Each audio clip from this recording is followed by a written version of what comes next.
Yeah, I know what you're thinking. You can get a job in the Middle East simply by trying or by magic, through others, or by fluke. Remember that competition is everywhere. Some here, some there, but bam! Loy Machedo is the best.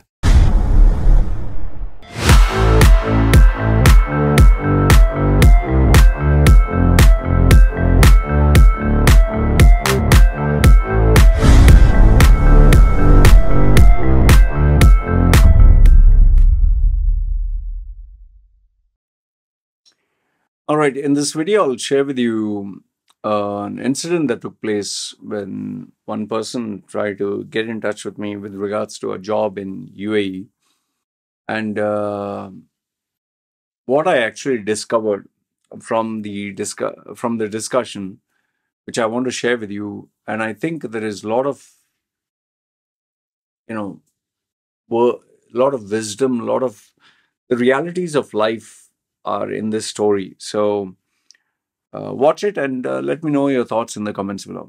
All right. If you're new to the channel, my name is Loy Machedo. I'm a personal branding strategist. I help people get well-paying jobs in Dubai, UAE, and also the Middle East. That's why this lady got in touch with me.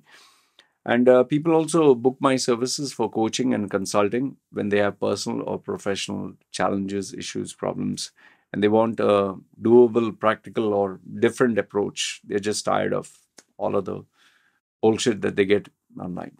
Anyway, so this particular lady, electricity fluctuation, don't mind. Okay, that beep. All right, so this lady got in touch with me with regards to a job in UAE. Okay. And as usual, people, whenever they ask me for a job, I say, send me your CV, let me have a look at it. Let me know your job position, what you're looking for. And based on that, I'll give you feedback. So she sent me her profile, and you can make out it was not professionally done. It was all over the place. And she was not specialized in anything. She didn't have she was not a specialist. She was more of a general purpose employee. Like she would do admin, HR, accounts, taking calls, being a PA, whatever. Okay. So multitasking, and it's more like if a boss wanted a secretary or a boss wanted, let's say, admin assistant or accounts assistant or whatever, she would fit the bill. Okay, fine. So I told her that it's all over the place, and I asked her, like, what is the salary that she was looking for? She was looking for in the range of, I think, 2,000, 2,500 US dollars, okay, in Dubai. I told her that given her age, she had crossed 40 plus, given her age, given her, her experience all over the place, and not in this electricity seems to be acting funny because it's raining outside, by the way, raining and shower. Okay, anyway, so it was all over the place, and finally, I was like, I'm just trying to recollect my thoughts. Where was I? All over the place, and yeah. So finally, I told her, see, listen, you're asking for 2,000, 2,500 US dollars. You need to be realistic, and when you don't have experience in a country, you do not have the requirements that they need, you cannot expect that kind of salary. So she was like, no, but I did get it. I was getting much more than this, but that employer wouldn't give me a visa, or he didn't, she was telling me the problems that she had with him. So I said, yeah, exactly. So if you're looking for everything to be fine, they'll not pay you a very high salary. Look, in a perfect world, it would be the best thing. But I need to be realistic with you and prepare you for the worst case scenario. And then she told me that, yes, she has not been getting any response. Okay. I said, it was very predictable because that's how I saw your resume. But then, here I'm looking at someone on face value and I'm telling them, see, listen, you'll not get a big salary. And she was telling me, there are many people who kiss ass and they play politics and this and that. And And immediately I was like, why are you focusing on other people? You focus on yourself, just mind your own goddamn business. Why are you talking about other people are like this? And she also gave a statement that people who are not as smart as me or what intelligent, or I'm better than them and they're getting more better salary. So I just told her, if they are not if you're better than them, but they are getting more than you, means something is wrong with you, not something is wrong with them. You know, either your strategy is not in place, or you're doing something wrong. Um, I then, I kind of got irritated, and because I don't like that kind of attitude. Okay, you have to take personal responsibility, not say everyone got lucky, I'm just having bad luck and this and that. Okay. So I was also doing other tasks. This electricity thing, because of thunder, lightning, irritating. I don't know if you can hear the beep, suddenly beep, beep. Anyway, I have UPS all around. Okay. Okay. So I kind of got irritated with her. I was doing the other bits, answering emails.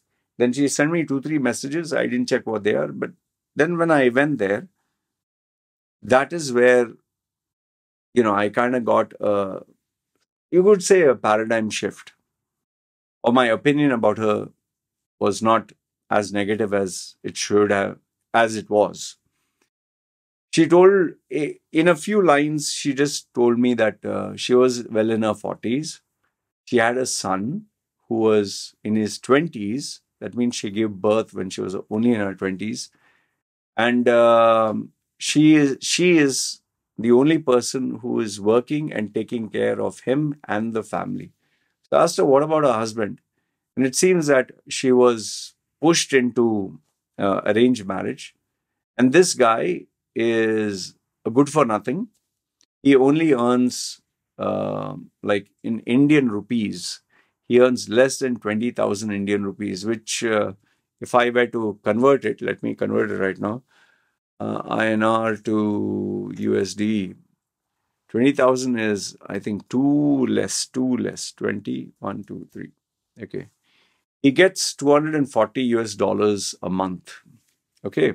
Which is, I don't know how they survive. Okay. And she's the only breadwinner of the house. And she is taking care of her son, herself, and this man. And I don't know who else, because I didn't get into the conversation. And then I didn't ask her too many questions, but I just calculated. She must have married him when she was hardly 19 or something, arranged marriage, and then she gave birth when she was 20. And now, with whatever life handed to her, she was proactive enough to not accept that lifestyle where her husband is only getting, imagine, he's in his 50s or whatever, he's getting only $240 a month. She could have accepted that reality, but she chose to fight it, and she has taken over the challenges of the house to be like the man of the house. And she has come to, the Middle East, and she's doing her best to get a job that she can take care of the family. So I just put one line. I said, I've nothing but respect for you. Seriously, I have nothing but respect for you, because you are taking the reins of the house. You are taking you're taking the role of being the head of the family, and you're supporting the family, which takes a lot of guts, lots of courage, and it's not easy. I told her, you have a lot on your plate, lots. I mean, just think about it, man. You're crossed your 40s. You're a female. You have a husband who is in his 50s, and he's only earning $200 a month. How do you survive, man? And on top of that, you have a son whom you love, whom you want to give him the best education. And his goal is one day maybe to move to the West to complete his education. So I had nothing but respect. And, I couldn't fathom I was just trying to imagine like what she must be going through, what struggles, what hardships, how difficult life must be. I mean, how she has to motivate herself every single day. And that is why she was bitter. That is why she was angry. That is why she was upset. That is why she was hurt. And, then I understood why she said that there are people who are lesser talented than me, or I'm more talented than them, but they get more better salary. And this is the sad fact of life, that you can be hardworking, you can be committed, you can be whatever, but then maybe your attitude is bad, or maybe your personality is not there, or maybe you don't have the looks, or maybe you don't have the education or the experience, or just plain bad luck, man. And, like for example, no matter how much talent you have, but if you're in a war-torn country like right now, Palestine, say you're in Gaza, no matter how much talent you have, no matter how smart you are, no matter how much experience or education, your life is gone. Like, what do you do there? What advice would you give someone in Gaza? Like, maybe he has a PhD, maybe he is, he has a business mindset, maybe he is exceptionally talented, but can't do anything, right? It's very easy to sometimes get advice. And I really felt bad for this woman, but thinking, what can you do? And, the reason why I'm sharing this incident with you is maybe a few life lessons that you can learn from here. I don't know what you can pick up, but these are some which I would like to give you. Number one is, in life, had someone been there to guide her and advise her and mentor her at the age of 19, when, she was pushed into marrying this guy for arranged marriage, I would tell her, no, don't. Just don't. Don't. Never get married to someone who you don't feel like, because marriage is a responsibility. It's not like going to make life better. And painfully, she has realized that, it's not a right way to say it, but she just got punished for no fault of her own. Number one. Number two is, you have to make choices. Sometimes you have made the wrong choice, but take corrective actions. Don't stick with the wrong choice. That is why I've had 3 divorces, because I realized I made the wrong choice, and I couldn't stay in it just because society says divorce is bad. You have to make a marriage work. It's in God's eyes, and fuck all that. Yeah. I had to take charge of my life. Even if you make a mistake hundreds of times, that's life. Some people never make a mistake. Some people make lots of mistakes. But the name of the game is, you fell down, pick yourself up, dust yourself, start all over again. Number 3 is, you have to be very tough. You can't be soft and emotional. She is very soft, very emotional, although she portrays a hard exterior of sticking to her husband, even though, sad to say, for lack of a better word, he's a loser. In the financial world, or in the corporate world, he's a loser. And maybe she has a big heart where she says, no, I'll not abandon you, and she is stuck with him. But if you have to succeed in life, you have to take tough choices. You have to sometimes cut off dead weight, man. I know this sounds very bad for me to say, but I'm telling you how life really is. You sometimes really have to cut off dead weight, otherwise you're going to get fucked. If you have the capacity to carry all the headache and burden, fine. All glory to you. I'm a selfish guy. I believe in, you need to make selfish decisions. It doesn't resonate well with a lot of people. Yeah, you'll say, what about your wife and kids? Well, even today, I would make selfish decisions because I believe in survival of the fittest. I'm not a goody-goody nice guy. Sorry, that's who I am. If I have to make a tough decision, I will make it. Will make it. There's no two ways about it. And you might say, what if you're put in that situation where you're the victim and you need help? Fine. Like, I'll give you a small example. Like, people say, what if your wife is paralyzed and all that? I can't take care. Like, I'm busy working. I can't take care. So send her to a village, let her mom take care. I'll send the money. And my baby, if like I've shared this on the video before. If my wife and no longer there, something would happen to her, she would die. I can't take care of the baby and do this and manage everything. No.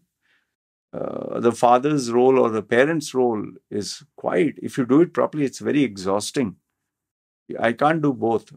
Once again, I would send her back home to a village, and I don't think if I would marry another female, she would. There's always that risk. What if she doesn't take this as her own baby, or what if the daughter cannot accept her as a mother? Send her back to her village. My wife's mother, she would take care of her or sister. I can't. I'm being honest with you. You can hate me, call me names, call me a loser, or say, oh, I lost respect for you, I'll unsubscribe. I'm sorry, but this is how I am. I know my limitations. I know what I can and can't do, man. She would just be like just existing in the house, and I'd be working, and that's not the way to take care of a child here. So you need to know yourself and you need to be realistic about it. I don't care what the world says. You don't feed me, you don't pay my bills. You have to be cold-blooded there. And last but not the least, I always say this, money talks, man. No matter how much we deny it, but the world runs on a fuel called money. See, imagine this lady, she has to take the role of being the man of the house. She has to sacrifice and for money to give her son a better life so that he can earn and take care. And I hope he does grow up, be successful, and take care of the mother for all the sacrifices that she has done, and also take care of the father. That, who knows? That's a toss-up. We don't know if he's going to be a good guy, bad guy, or successful or not. Anyway, I know this video may sound a little depressing to you, but this is the reality of life. This is how life is. This is the unfair part of life and living. And you have to choose what is best for you. Anyway, this is what I wanted to share with you. Let me know your thoughts in the comments below. What do you think? And what would you do if you are in this person's place? Because I'll tell you, for me, I look at her as Mother Teresa, as someone who's selfless and who has taken the burden of being the man of the house, and nothing but respect to her. But it's one of the hardest choices that she decided to take, and I guess she's sticking with it for her son, not even for herself. Anyway, this is life. I just told her, your son is very lucky. I actually told her this. Your son is very lucky to have a mother like you. Very lucky. I just hope he realizes how lucky he is. Anyway, that's all I wanted to tell you. Let me know your thoughts in the comments below. Good, bad, ugly. Love to hear from you. This is me signing off. You guys take care.